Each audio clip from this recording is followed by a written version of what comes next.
Yeah. I have a question at the end. When you were talking, I was thinking of opera, and then you got to opera. Bravo, Joe spoke. No, seriously, what, if any, connection can you make between figures in foundationally changing what opera meant in the 18th century, like Mozart, to Mendelssohn's work? Is there any actual contact, or is it just coincidental or zeitgeist? I don't think they read Mendelssohn. Definitely not in Hebrew. I do. I can say that the concept of which I did not really mention explicitly, but this notion of what we call absolute music, so instrumental music that is non-referential and has no text and no sort of program, non-programmatic music, Right.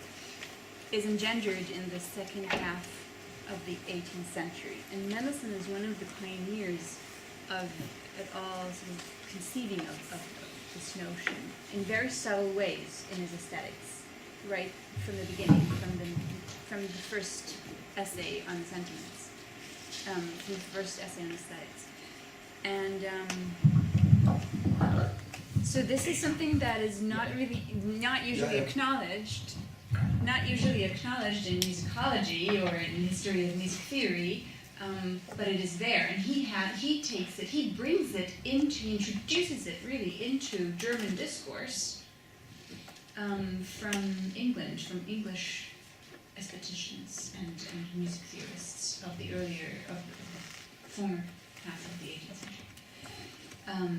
So in that sense, I think there is, he definitely has a contribution to Western German music theory that is, very important.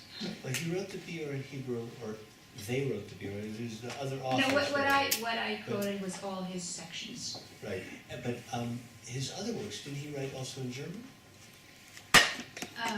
The earlier works. Yeah, they were all in German. Right, so I don't think that Mozart read on the sentiments.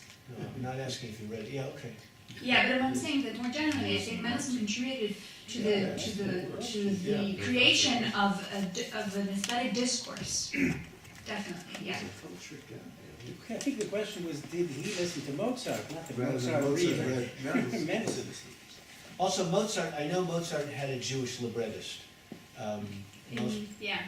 I don't know. I just was curious if there, But that's Mendelssohn was never in, as far as I know, I'm pretty sure he was never in Vienna or in Salzburg. So and I think he. So what kind of opera did he listen to? Whom did he listen to when he went to the opera? Or did he? I think he might have gone to the opera. He might have attended operas. He definitely went to the theater. Earlier German composers, Reichard and Karl Manuel Bach and Kernberger, and so the sort of the Prussian school more probably. Thinking Schutz. Okay, over here to 8.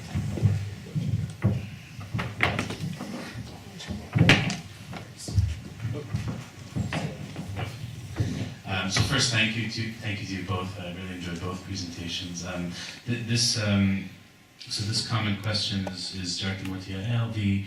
First of all, I think that the whole question of the correlation between aesthetic theory and spiritual religious experience is a very rich question, and really shows, in many ways, shows Mendelssohn's reflection on the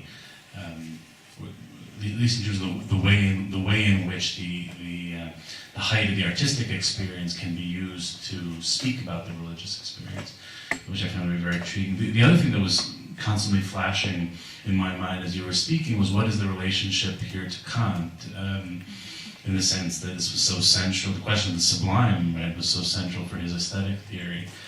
So I'd be interested to hear you comment on that a little bit. Kant's Critique of Judgment, his aesthetic essay, was written 96. Okay, so like, over 40 years after On the Sentiments was written, Kant met Mendelssohn, I think, twice or 3 times. So Kant gets this from Mendelssohn, then you would say? If you say that in Germany, even if you're a professor, Herr Professor, Doctor, and I actually know someone specific who did that, you get either tomatoes or whatever other foul fruit is found in the apple. And you will be taken, seriously, you will be treated violently. But yeah, Christoph Schulze tried it once. That was not really received very well. He's a Jewish Enlightenment scholar. So the correlation is striking. The correlation exists, and definitely there is, I don't know if influence or borrowing or whatever you want to call it. Absolutely. I don't think that it's just the use of the sublime. Sublime, the concept of sublime exists already in the early 18th century among German philosophers, scholars, aestheticians, poets, and then also composers or music theorists.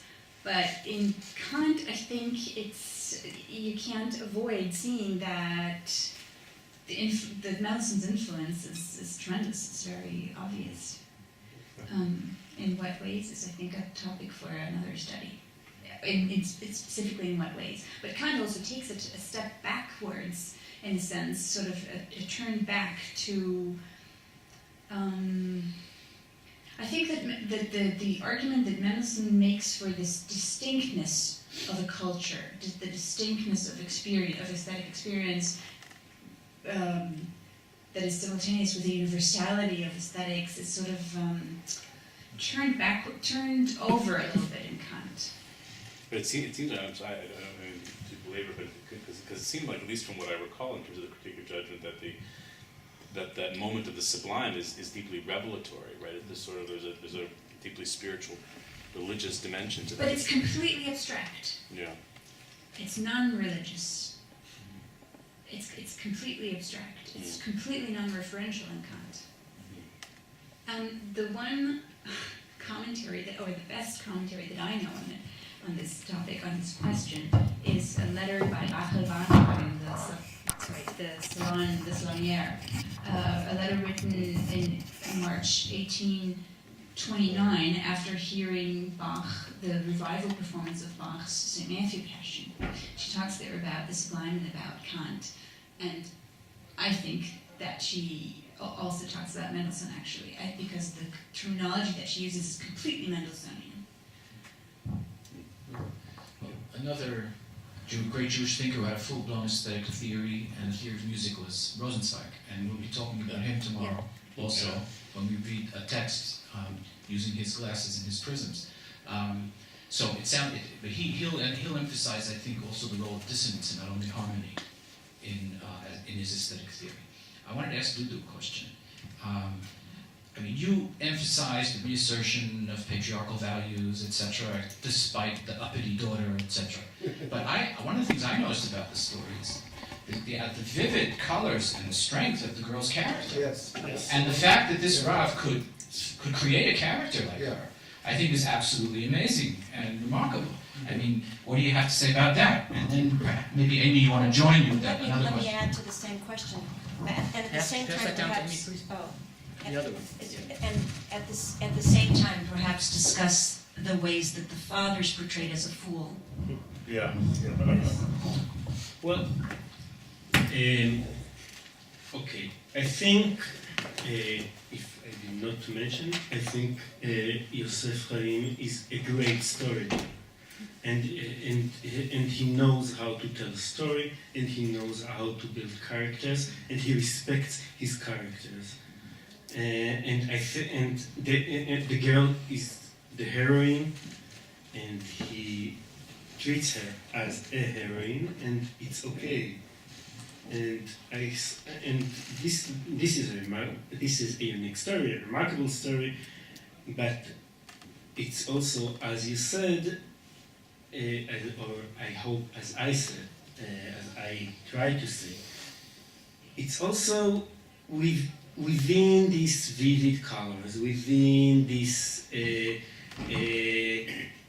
it's while it's quite long plot and a complicated plot, we're still in the same patriarchal order. It's okay. Nothing has changed much. Except that the father's a fool. The father, no. There's a lot of pressure being put on the people. No. Yes. A lot of pressure Yes. being put on. Yes. The fact. I'm not sure the father. Well, He doesn't know very much, he can't understand what Yes. the When person he is coming and and saying to him. yes. I understand what you're saying, but he keeps in the original story. He keeps telling that he is extremely smart, and he knows how. And when he learned when he speaks about his study, so it's not just the Talmud and its commentaries, but also the Rif and the Rambam and their commentators and Rishonim and Achronim and well, it's. And yet it's, he can't interpret the... and yet he interpreted it wrong. Yes, because he is not modest. Yael and then Jonathan. Oh, nice. Thank you very much. It's a lovely paper, which brings me back to wearing my other hat. I did my dissertation not on this topic, but in early modern female, on domestic musical culture and female domesticity in early modern England. So I was intrigued by your punchline, basically, by the conclusion that refers to this idea that the domestic sphere, the private sphere, is a sanctioned space where women are allowed to do things that they're not allowed to do otherwise in public, not visibly. Be scholarly, be studious, be wise, be loud, vocal, express themselves, and so on. And I wonder whether you can say something about